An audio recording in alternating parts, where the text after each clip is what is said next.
집계 시점에 따라서 통계상의 차이가 있을 수 있습니다. 먼저 서울특별시입니다. 도봉구 다나병원 관련하여 9월 28일에 2명의 확진자가 확인되었습니다. 현재 종사자 그리고 환자에 대한 전수검사가 진행 중이며 감염원, 감염 경로 및 위험도 평가를 실시할 예정입니다.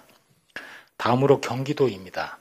안양시 음악학원과 관련해서 자가격리 중 2명이 추가되어 현재 총 13명의 확진자가 발견되었고, 성남에 소재한 방위 산업체와 관련해서 9월 24일 첫 확진자 발생 후 9명이 추가 확인되어 현재까지 총 10명이 발견되었습니다.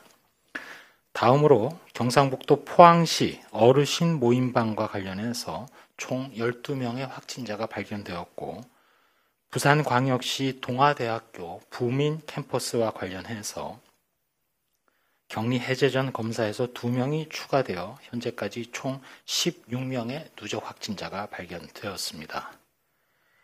다음으로 해외 유입 확진자는 총 15명이며 추정 유입 국가로는 필리핀이 3명, 카타르와 폴란드가 각 2명 등입니다. 행정안전부에서 운영 중인 안전신문고에 신고된 사례를 방역 수칙을 실천해 주십사 하는 차원에서 소개를 해드립니다. 먼저 노인복지센터 내 종사자 그리고 어르신들이 마스크를 착용하지 않거나 거리 두기를 하지 않고 식사를 하는 상황이 신고되었고, 다음으로는 의료기관 사례인데 요양병원에서 면회 금지가 지켜지지 않고 또 직원들이 마스크를 착용하지 않은 채 방문자의 명부 작성 그리고 발열 체크가 제대로 이행되지 않은 종합병원의 사례 등이 신고되었습니다. 다음으로는 렘데스비르의 공급과 관련해서 9월 28일 현재 60개 의료기관에 497명에게 공급이 되었음을 말씀드립니다. 다음으로는 생활방역 관련해서입니다. 이번 추석을 앞두고 이번 주말부터 사실상 연휴에 들어가는 국민들이 계십니다. 나와 가족의 건강을 위해서 이번 명절은 집에서 쉬면서 보내주십사 하는 당부의 말씀을 드립니다. 기존에도 연휴 기간을 거치면서 코로나19가 전국적으로 확산되거나 또는 억제되었던 환자가 다시 증가하는 경향을 보였던 바가 있습니다. 이번 추석 연휴 기간은 가급적 집에서 보내시고 긴급하지 않은 외출이나 여행은 자제해 주시기를 부탁 올립니다. 특별히 코로나19의 고위험군에 해당하는 어르신들에 대해서 직접적인 방문을 자제해 주시고 영상통화 등을 활용해서 마음을 전해주시는 게 어떨까 합니다. 부득이하게 방문하실 경우에는 이동하는 교통수단이나 각종 실내 장소별로 방역 수칙을 철저히 준수해 주시기 바랍니다. 여러 번 들으셨겠지만 다시 한번 되새김을 위해서 말씀드립니다. 이동하실 때에는 가급적 개인 차량을 이용해 주시기 바랍니다.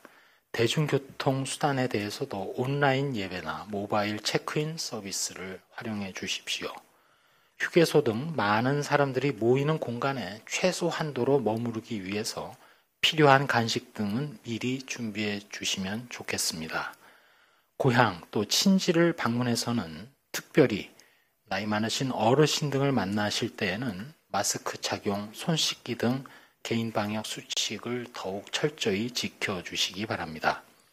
식사를 하실 때에 대화는 자제해 주시고 식사 전후로 반드시 마스크를 착용하고 제사를 지낼 때 참석 인원은 최대한 줄여주시기 바랍니다.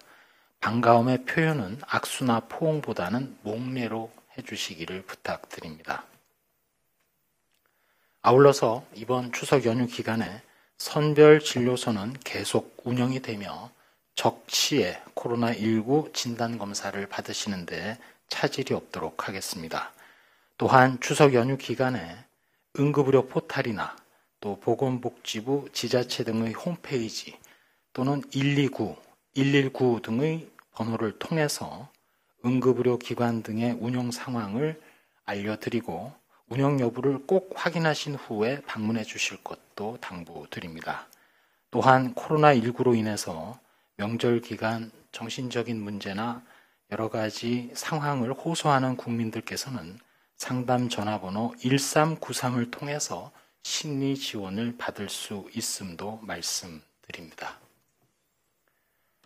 몇 가지 말씀 올리도록 하겠습니다. 코로나19 발생이 5일째 두 자릿수를 유지하면서 감소 추세를 보이고 있습니다. 서울을 제외하고 전국의 모든 지방자치단체가 한 자릿수 규모를 나타내고 있습니다. 물론 하루하루의 상황과 통계에 대해서 의미를 크게 부여하는 것은 성급하고 위험할 수 있습니다. 그러나 분명한 것은 지금의 감소세 국면은 국민들께서 지난 몇 주 전부터 보여주신 거리 두기의 결과라는 점입니다. 저희 방역 당국은 국민들께서 감염 규모를 이만큼 줄여주신 대로 지역사회의 조용한 전파, 감염 경로에 조사 중인 사례를 추가로 파악해 나가면서 대응하고 있습니다. 지금 현재의 코로나19 유행 억제 상황은 세 가지 측면에서 향후 코로나 대응에 중요한 의미를 가져다 줍니다. 첫째, 지금의 환자 감소세는 시간이 가면 갈수록 현재의 방역 대응을 더 잘할 수 있는 토대가 됩니다. 전체적으로 감염 규모가 줄어들면 그만큼 역학조사의 여력이 생깁니다. 한정된 자원으로 시행하는 추적조사가 더욱 성과를 거두게 되고 좀 더 다양하고 세밀한 접근도 가능합니다. 이를 통해서 전파고리를 더 빨리 차단하고 추가 환자 발생을 억제하는 등 선순환 구조를 만들 수 있습니다. 두 번째는 내일을 더 잘 준비할 수 있는 기회가 됩니다. 만약 이번 추석을 비롯한 특별 방역 기간에도 이동을 최소화하는 등 지금의 코로나19 진정세를 유지하고 또 폭발적인 유행을 막는다면 그 이후에는 거리 두기의 새로운 지평을 열 기회가 될 것입니다. 가까운 동절기 유행도 최소화할 수 있다는 자신감, 또한 위기를 극복해낸 단단해진 연대감과 더불어서 합리적 거리두기 실천 마스크 착용이 습관으로 정착된다면 코로나19로 달라진 일상이지만 최대한 열린 경제활동이 보장된 일상으로 돌아갈 수 있는 기회를 만들 수 있을 것입니다. 세 번째로는 코로나 극복의 전환점이 될 수 있습니다.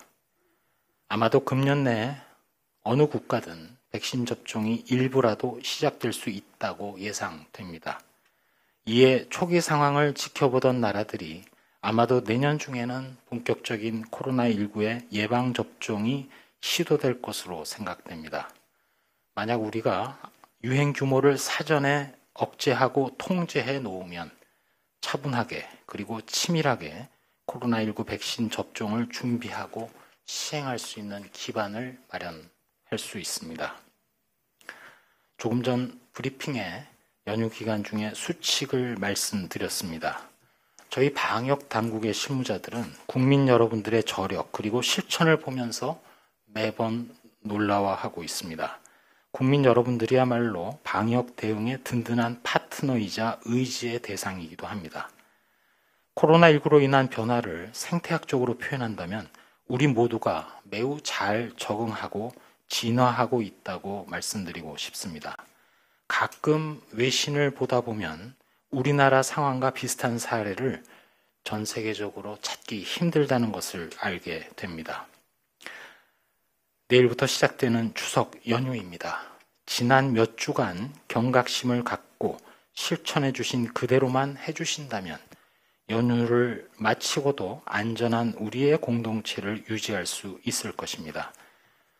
이번 연휴를 방역의 연장 기간으로 잘 보내주시고 새로운 코로나19 대응 상황으로 나아갈 수 있도록 협조를 거듭 호소드립니다.